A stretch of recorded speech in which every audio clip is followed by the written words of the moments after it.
In question number 6, a small ball is released from rest from top of a smooth hill as shown in figure. Find the maximum value of distance AB, where B is the point where ball hits the ground. So if the ball is released from this position, and if I consider the height of this vertical section is small h, then the height of this vertical section is capital H minus small h. So if the ball is released from this topmost position and this is smooth, then the velocity of the ball when the ball reaches to this position is v. Then v can be written as under root of 2g into capital H minus small h. So at this instant, the velocity of the ball in vertical direction is 0. So time taken by the ball to cover this vertical height h is 2h by g under root. Now if I represent the distance AB by r, then r can be written as v into t. So I can write it is equal to 4 into h into h minus h. So further this can be written as 2 into under root of small h into capital H minus small h.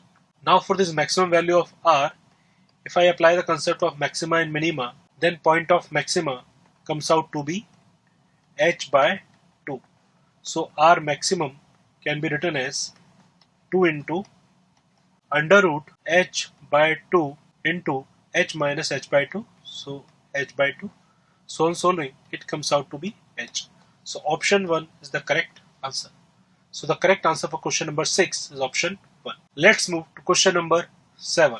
In question number 7, a block of mass 2 kg is projected with a velocity of 10 meter per second on a rough horizontal surface. If mu is equal to x by 10, where x is the distance covered in meter, then maximum instantaneous power developed by friction, numerical value only is. And it is given value of g is equal to 10 meter per second square. So it is given in the question, let this is my origin, and at any time t, the distance of the block from the origin is x. So at this moment, the mu will be x by 10. So at this instant, let it is moving with a velocity v. So from work energy theorem, I can write work done by friction is equal to change in kinetic energy.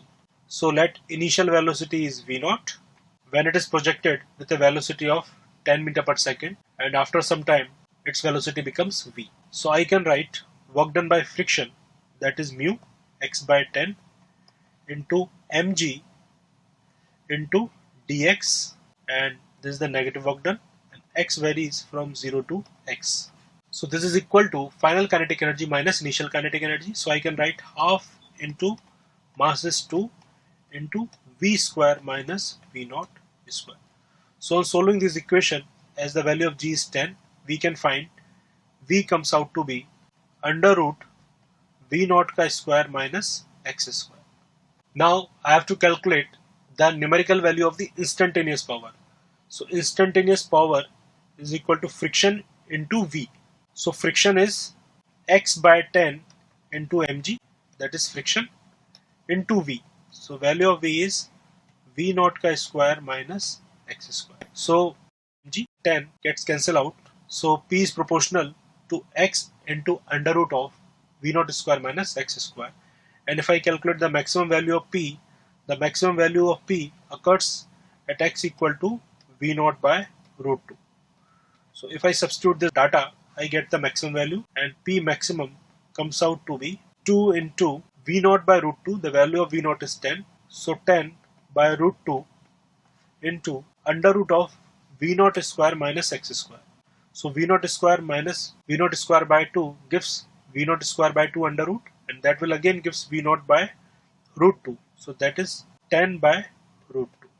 So on solving, it comes out to be 100 watt. So option 1 is the correct answer. So the correct answer for question number 7 is option 1. Let's move to question number 8. In question number 8, 3 identical balls ABC are arranged in a straight line on a smooth horizontal surface, and they are initially at rest. Ball A is given a velocity of 20 meter per second as shown in figure, and it makes head-on collision with the ball B. The coefficient of restitution of each pair is 1 by 3. The velocity of ball C after all possible collisions is. So it is given in the question, the velocity of ball A is 20 meter second. So if I consider this as my V naught, then after collision the velocity of ball B will be 1 plus E by 2 into V naught. So if I use the standard formula, as the balls are identical and it makes head-on inelastic collision. Now B moves with this velocity and it makes a collision with C, then the velocity of C will be 1 plus E by 2 of 1 plus E by 2 into V naught. So this is the velocity C after the collision. So if I calculate this velocity Vc, so it comes out to be 1 plus E by 2 whole square into V naught. The value of E is 1 by 3 and the value of V naught is 20 meter per second. So if I substitute this data, so this is 1 plus 1 by 3, so 4 by 3, so this is 2 by 3 whole square into 20. So it comes out to be 4 by 9 into 20. So it is equals to 80 by 9 meter per second. So if I calculate the velocity A and B after collision, then the relative velocity of C with respect to A or B is always greater than 0. So no further collision is possible with C. So the final velocity of ball C is 8 by 9 meter per second. So option 4 is the correct answer.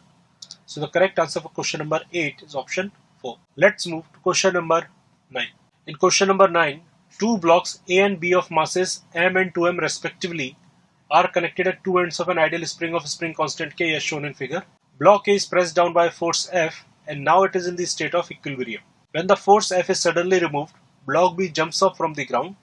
The minimum compression in the spring at the given equilibrium position. So if I analyze the situation from the start, let this is the natural length of the spring and this is block B whose mass is 2m and it is kept on this horizontal surface. So if this is the natural position, so if I kept a block of mass m on this, let the equilibrium reaches at this position. So this is the initial equilibrium. So at this instant the compression in the spring is mg by k. Now force F is applied on this block of mass m. So if the force is applied on this block of mass m, the spring further gets compressed, and let this is the position which is given in the question. So this is 2m, this is m, this is force F, and this is the equilibrium position which is mentioned in the question. So now the question is, what is the minimum compression in the spring at this given equilibrium position? So if I consider as this is the minimum compression in the spring, so if I say this is x, then at this moment if I draw the free body diagram on this block of mass m, then mg is acting in this direction, F is acting in this direction, and spring force kx is acting in this direction. So I can say that F plus mg is equal to k into x, where x is the minimum compression. So if the force F is removed, then in order the block B jumps up from the ground, the minimum extension in the spring is 2 mg by k from the natural length. So it means if the block M reaches to this position and this extension in the spring is 2 mg by k, then the block B lifts from the ground. It means that from this equilibrium position, if it goes upward by 3 mg by k, then it must go downward by 3 mg by k. So the minimum force required to compress the spring is 3 mg. So if I substitute the value of F is equal to 3 mg here, so 3 mg plus mg, it comes out to be 4 mg by k, that is equal to x, which is the minimum compression in the spring. So option 2 is the correct answer. So the correct answer for question number 9 is option 2. Let's move to question number 10. In question number 10, a small ball of mass m is released from rest from top of a smooth track which has circular part at other end as shown in figure. The normal force exerted by track on the ball when it reaches to point A is. So if I release this ball from rest from this top position and the ball reaches to this position with a velocity v, then if I apply the principle of conservation of mechanical energy, as the ball is moving under gravitational force and the work done by normal is 0. So I can apply the principle of conservation of mechanical energy. So initial kinetic energy is 0. Initial potential energy, I am taking this as my zero reference frame for gravitational energy. So this is equal to mg into 3r, that is equal to kinetic energy at that point. So half m into v square plus mg into 2r.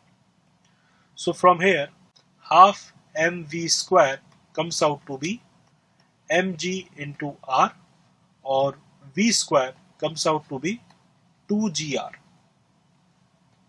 Now if I draw the free body diagram on the ball at this moment, the normal reaction is acting in this direction, mg is acting in this direction due to its own weight, and it is moving in this direction with a speed v. So I can write n plus mg is the required centripetal force to move in a circular path, that is equal to mv square by r, and the value of v square by r is 2g. So from here the value of n comes out to be mg. So option 1 is the correct answer.